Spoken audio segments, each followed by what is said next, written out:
So here we have the Mini Countryman automatic on a 68 plate.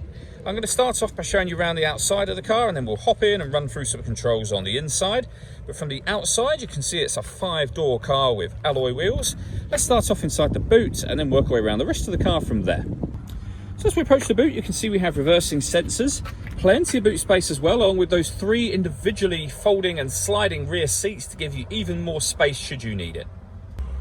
Okay, so we're just going to work our way back round to the front of the car, and then we'll hop in and run through some controls on the inside. But now that we've done a full circle of it, you can see it's in excellent condition the whole way round.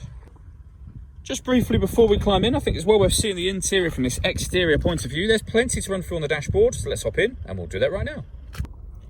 Okay, now that we're inside the car, we're going to start with the dials. On the left-hand side, we have the rev counter, we have the speedometer in the middle, and then on the right-hand side, we have the fuel gauge. You can see in the centre the total miles of this car, which are 9,539. The information displayed above that can be changed using a button on the end of the indicator stalk for various bits of trip computer information, or that digital readout for the speedometer that you see being displayed now. If we back out to the steering wheel, on the left-hand side, we have cruise control and speed limiter, and on the right-hand side, we have stereo and phone controls.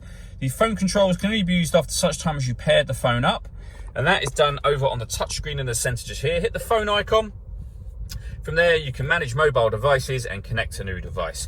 You can do all of that via touchscreen, or you can move everything on the screen using this dial and this collection of buttons just here, which is obviously far easier if the vehicle is in motion particularly.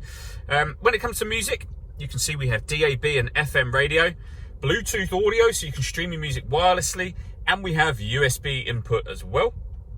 If we back out to the main menu, this car also has satellite navigation. There's a full video that shows exactly how this works that you can find on our website and also on our YouTube channel as well. Working our way down, we have the air conditioning for the car. So you can determine the direction of the air, the fan speed, the temperature. The air conditioning is on or off, back on again.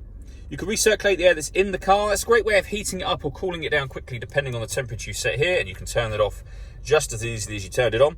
And then beneath that, we can turn off the traction control, start and stop the engine, and this one will turn off the stop and start. So there you go, and you can hear the engine has just cut out. It's designed to cut out when you're stationary in traffic to save you fuel. That system is turned off when that light shows, and as you can see, the engine has just started up again. Underneath that, we have USB input and a 12-volt charging socket, and then the gear lever for the fully automatic gearbox. All that leaves me to say is thank you for taking the time to watch this video. If you'd like to come and see the car in person and have a test drive, please feel free to call any of our MJA sites. We'd love to hear from you soon.